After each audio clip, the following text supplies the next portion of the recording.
Hey everybody. Hope you're having a good Sunday. Um, Poetry Lockdown Day 13. The days are flying by. Um, really excited about today's poet, a friend and a huge mentor to me, Deborah Keenan. I'm reading from a lovely chapbook from the Laurel Poetry Collective. It's a poem called "The Boy I Quit For."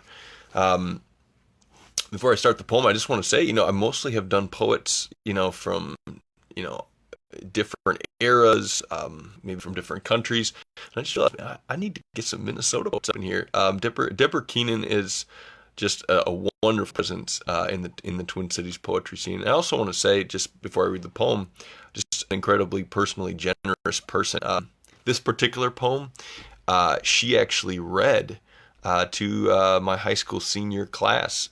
She came in and visited and talked about the craft of poetry. Students had a chance to study her work and asked her questions. Just open, candid, funny, and like I said, generous person. It's taught me so much about poetry. I don't think I would have the courage to write and publish work had it not been for the work that I did with her for 5 years at Hamlin's creative writing program. So just want to make sure to honor her with this reading.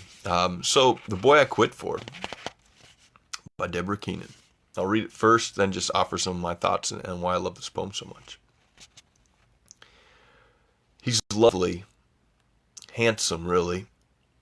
When he arrived, he had sunlight white hair, rococo curls, gray blue eyes, oceanic and peering. Now his hair is dark, straight. He's slender as reeds, slender as a mirror, and smells of dense tobacco, of cigarette packs and ashtrays from Toronto and Biscayne Bay. When he arrived before dawn, serious and ours, I resolved to stop smoking. No other choice, really, with his skin smelling of angel and air, of soap and pure white cotton towels.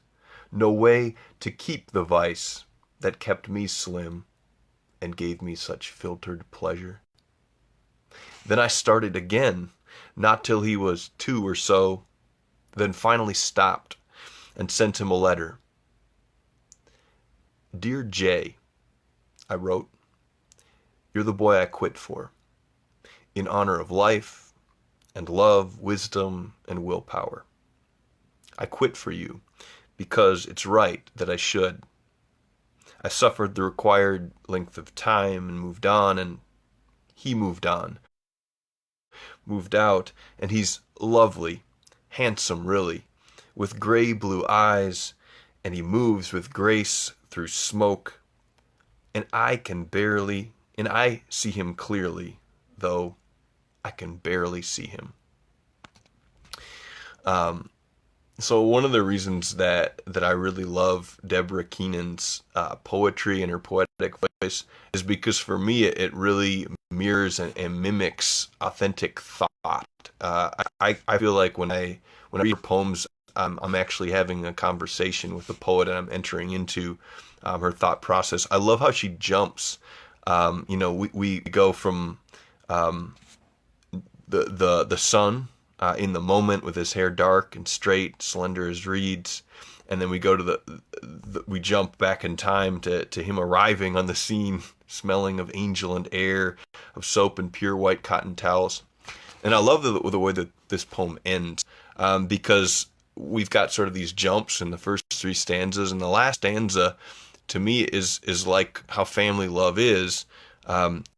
You ultimately have all these blendings, right? And the smell of the smoke kind of triggers the fact that it's hard to really see someone clearly if you're a parent of them, because, right, you have all of that person. You have the total substance of the person, and it's not like you're so close to all of those different memories. It's hard to really isolate it and see someone absolutely clearly, partly because you love them so much and you have all these memories.